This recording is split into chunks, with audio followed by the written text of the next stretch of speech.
Thank y'all so much for coming back to the channel. We have yet another dynamic runner with us today. Derrick Spence is in the house. And Derrick is someone who has made a decision to run 50 half marathons in 50 different states. So I was like, gotta get Derrick on here because I don't know anybody who has done. I've known some people who've done like full marathons over like a lifetime, 50 full marathons, but Derrick is trying to condense and like get these knocked out. He's right now in Oregon, right? He just finished the Portland, race. Oregon. Wow. So everybody, welcome Derrick Spence. And Derrick, can you tell us a little bit about your background and who you are and why you started running? So I'm Derrick Spence, originally from the Maryland, D.C. area, the DMV. I'm 44 years old. And so for my career, I work in law enforcement. So, running and staying in shape has always been something I had to do professionally, but I didn't really, I would do it just when I needed to do it for work.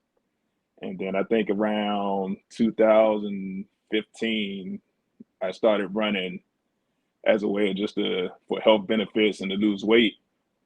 And it became something that I enjoyed doing. So I would start outside of just, running a couple times a week. I would start registering for 5Ks and go out and run a few 5Ks. And that became fun to a point where I challenged myself. I said, I want to see if I can do a half marathon. It's something I've always thought about, and I just want to see if I can do it. Didn't really know a whole lot about it. So a friend on Facebook had signed up for the OC half marathon in Orange County, California.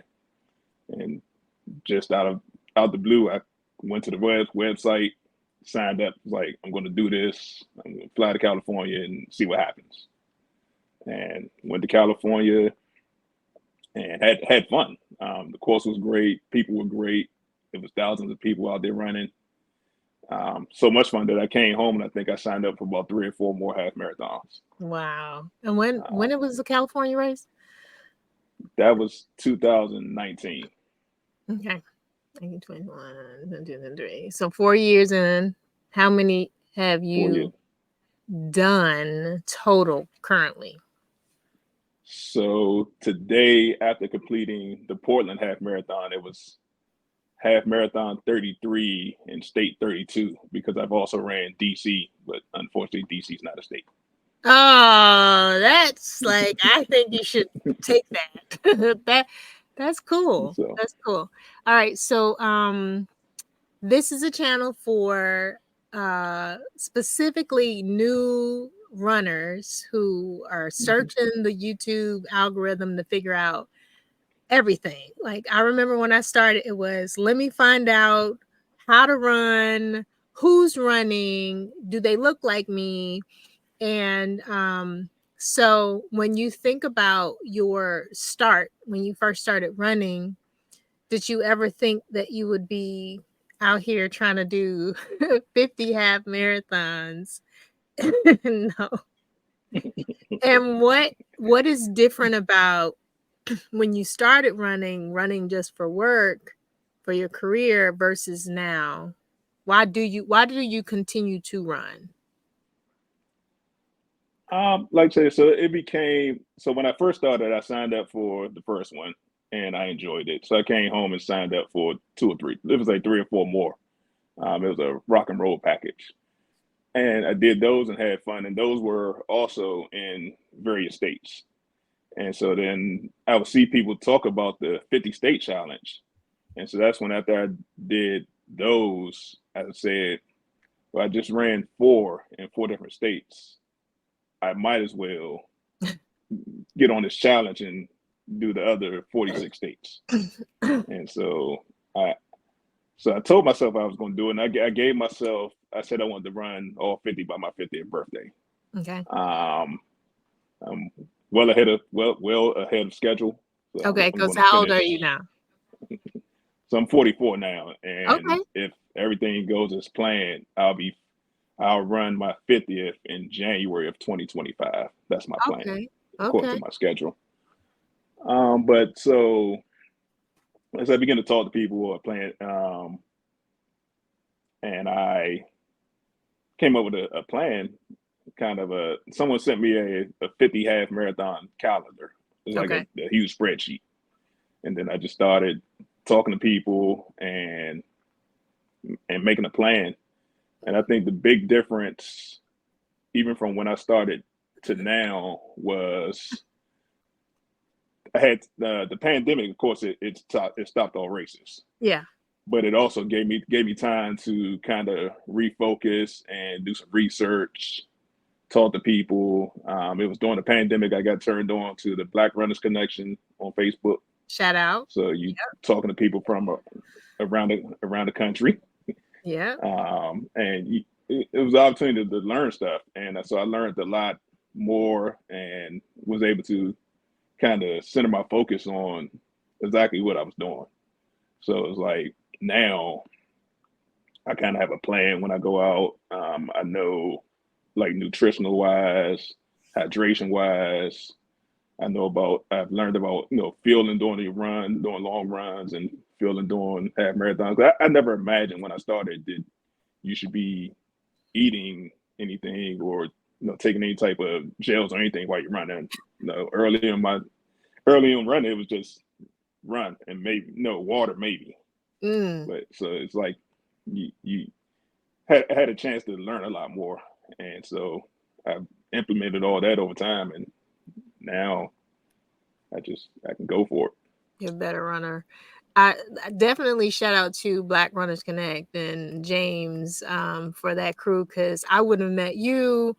And I agree. I did not know anything about running. I was looking on YouTube trying to figure out how to do it. And it really wasn't until I got into that group where I could ask those questions. And because I was doing, I think, keto right before I started running. Really shouldn't have been doing keto because I don't eat meat. Hmm. That's kind of like weird. So the only thing I was really eating was like veggies and and veggies. I mean, that's all I ate because I'm not a big meat eater. I did have chicken, but so I lost a ton of weight, and then I started running, and carbs was bad.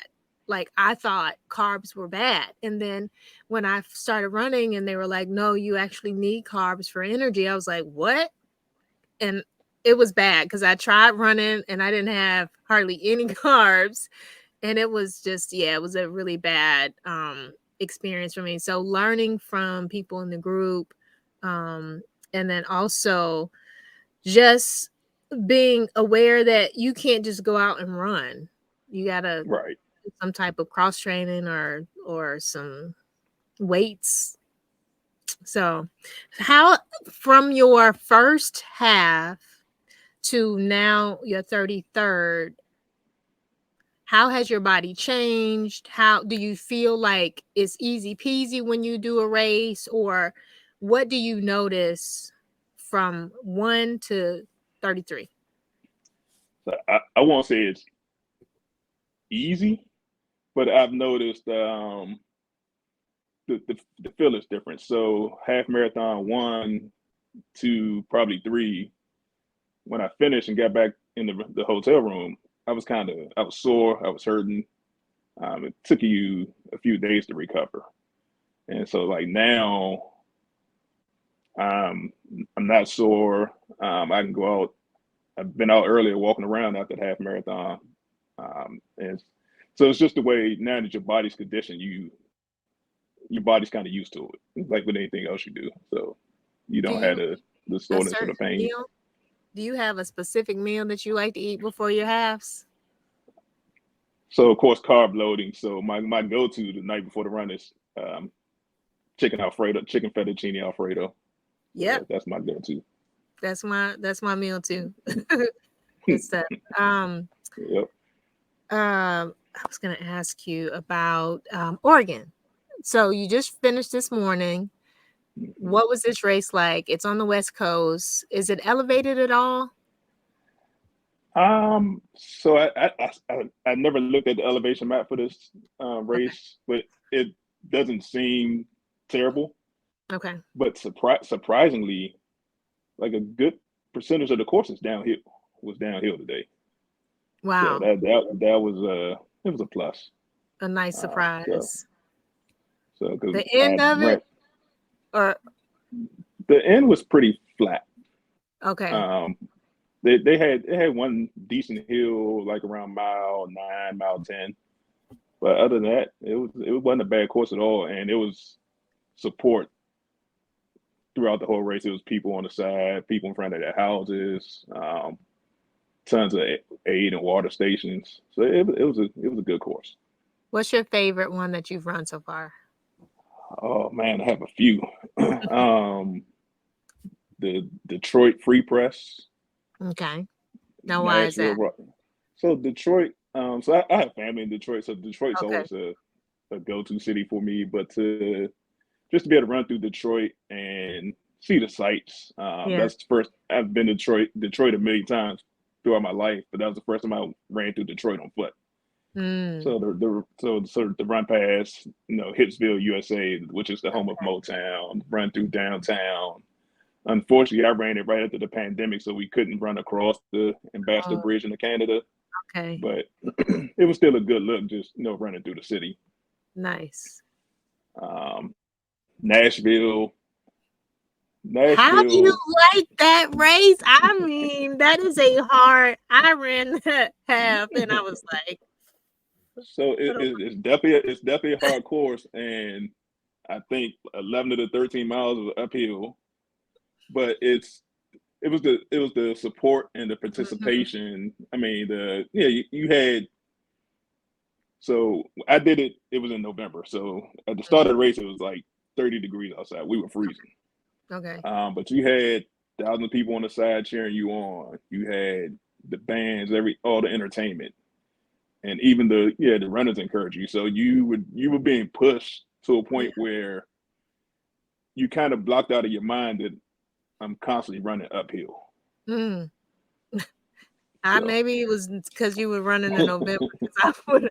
When did I run this race? It was in the summer or spring. It was hot, and we went on a girls trip, and all of us was like, afterwards I was like, so how did you think it was? And they were like, middle fingers up.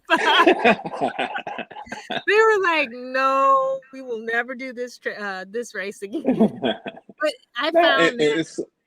and it's funny you say that. So I have family in Nashville too, and when I finished the race, I said the same thing. I said I'm never running in Nashville ever again. But every time I've been to Nashville since that race, I've gone out and run. I think when I was there over the summer, I went out just on a random morning and ran 10 miles. So Wow, it's just become, calls you I back. guess, yeah, it's I guess the love for the hills. I don't Maybe know. one day So, I'll get there. I don't love these hills. Oh so man. I think my challenge with hills come from I do a lot of Peloton runs sometimes, Okay. and there's an instructor Marcel, Uh-huh. and she has a saying, always take the hill. So every Yes. time I come to a hill, I look at him like I I always can just take hear it. her yelling, "Take the hill!" So I at Okay, least so run for some of us the new hills. people, because I ran it was a 16, well, I didn't run 16.19, but the name of the race is Run Richmond 1619, and it's in honor of like 400 years of African history in Virginia, in Richmond. And so they had a shorter course, 6.19, which ended up being over 4 miles. And so we took that course. My niece invited me. I walked a couple of the hills because I was like, I'm going to probably walk faster than I run. So I'm going to preserve my Hmm. energy. I don't know the course. So for new people, is there a certain technique that you find is easier? Do you shorten your strides? Do you run it? Do you walk it? What do you do for hills? Um, Kind of a mix of everything. Run, walk, shorter strides. So I think it might have been on Peloton that had a learn to run program, and they taught you how kind of a cadence, which is shorter Hmm. strides but more steps. Okay, I'm gonna have to look that up. How to run. Who's the instructor? There was a few. It was Okay. trying to Oh, remember. it's like a series, like a Yeah, training series. Okay. it's a series. I think it's a 4 week series. Okay. Um, but it that and that taught me a lot. Like cadence and intervals and tempo. If I'm in a good mood and there's good music, I will run it, but I'll shorten my steps, and I look like right in front of me. I don't look ahead because that'll get me intimidated. So I just kind of look. I don't look down, but I'm like looking right in front of me. So I'm like, okay, just a few more steps. Because if I look ahead and I see that I still have this massive hill, I'm like, oh man. But yesterday I was just like, I'm just gonna walk it. And I did pretty well considering. But yeah, I just kind of walked the hills and caught my breath. And I noticed some of the other runners that were running it, they were winded by the time they got to the top. So I was like, it's a, 50-50, like Right. especially for new people, walk it if you need to. Don't expend your energy and just hit it once you get to the top of the hill. Just okay, now you start over. So I didn't lose a lot of time. Yeah, and that's another thing. When I from the time I started to now, I thought you hear think half marathon, so it's run and just go go go. And then one of the runners said, "Have you ever looked at intervals?" And I was like, "No." And they was like, "Well, if you like say they're different set of intervals, but just for example, run for 2 minutes, walk for 30 seconds, Hmm. and you'll see your time is around the same or better than Right. what you had trying to run and exert all your energy." That was a lesson that I learned probably, I don't know, last year. And Hmm. because at first, you get in and you think it's everybody sprints. That's what the new runner thinks. Everybody runs hard and fast, and that is like the furthest from the truth. And when I started learning about intervals, like one of the ladies in the BRC group, she was like, I qualified for Boston doing a run walk. And I was like, what? How? Hmm. And like you said, it's just depending on if you're running for a minute and walking for 30 seconds, you got to find what works for you. I tried 4 minutes running, 2 minute walking. I'm still playing around with it because still, like, I think in my subconscious, there's still a no, you got to run. You know what I'm saying? Like, Right.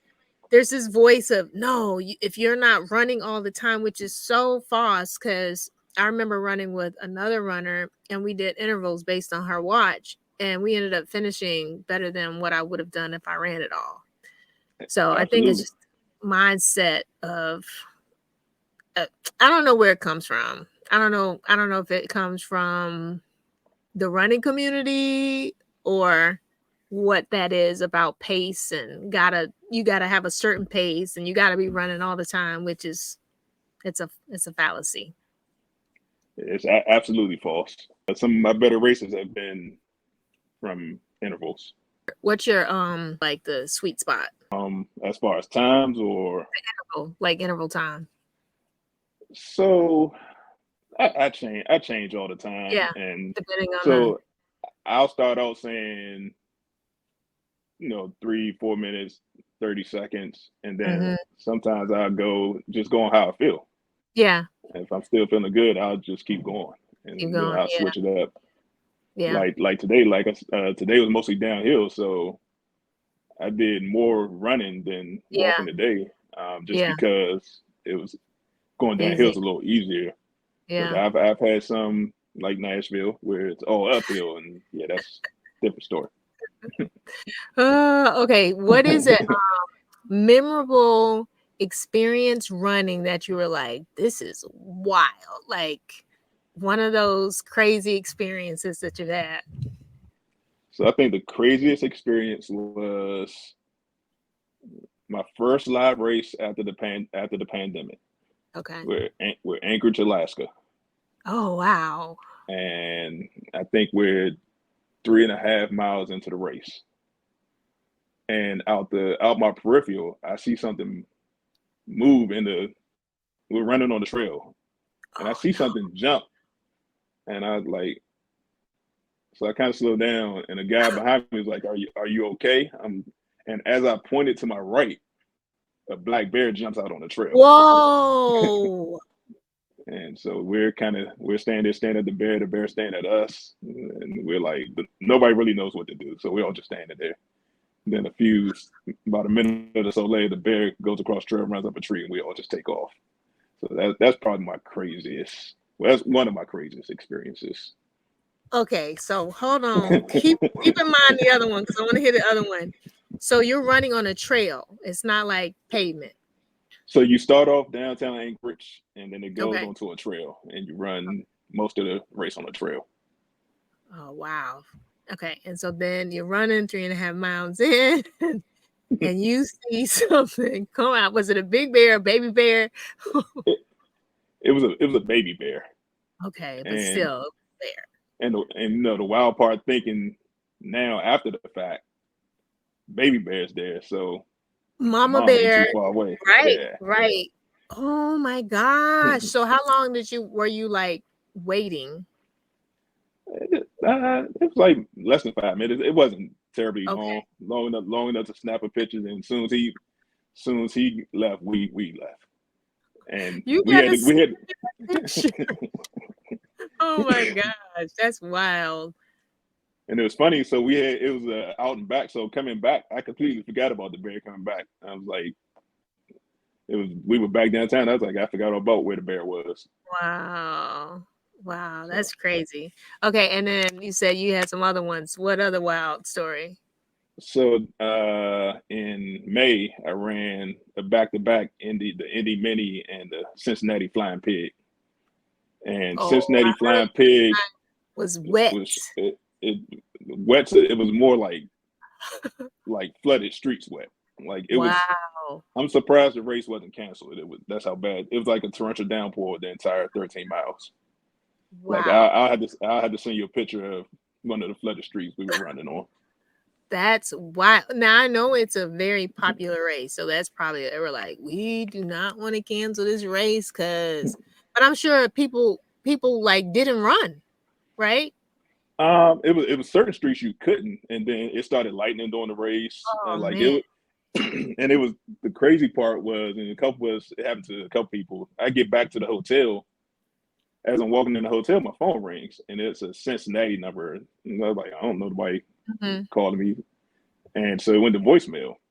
I listened to the voicemail. It was like the shelter in place for Cincinnati has been lifted.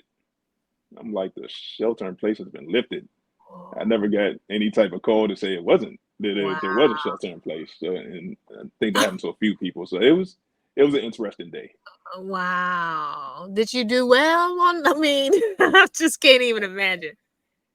Yeah, still did pretty well. Still, Wow. it was around normal time. You was just soaking wet, and I mean at that point you was wet, so you just dealt with it. Yeah. Was it a hot day? No, it was probably in the 60s, 50s, Oh, 60s. So so yeah, kind of yucky. yeah, Okay, I got some rapid fire questions. It is one or the other. You cannot say both. Okay. okay, 5K or half. half Okay. Oatmeal or bagel. oatmeal. Nikes or Saucony's or Saucony's. How do you say it? Can I say neither? Okay. Okay. What's your choice? A6. A6. Yes. Okay. All right. Lunges or squats? Lunches. Okay. And last one, post race, banana or chips? Banana. Okay. Yes. Thank you so much, Derrick. I appreciate your time. Oh, Please no send problem me at all. bear picture. If you can find the bear and the rain one, I definitely want to make that a thumbnail. Okay.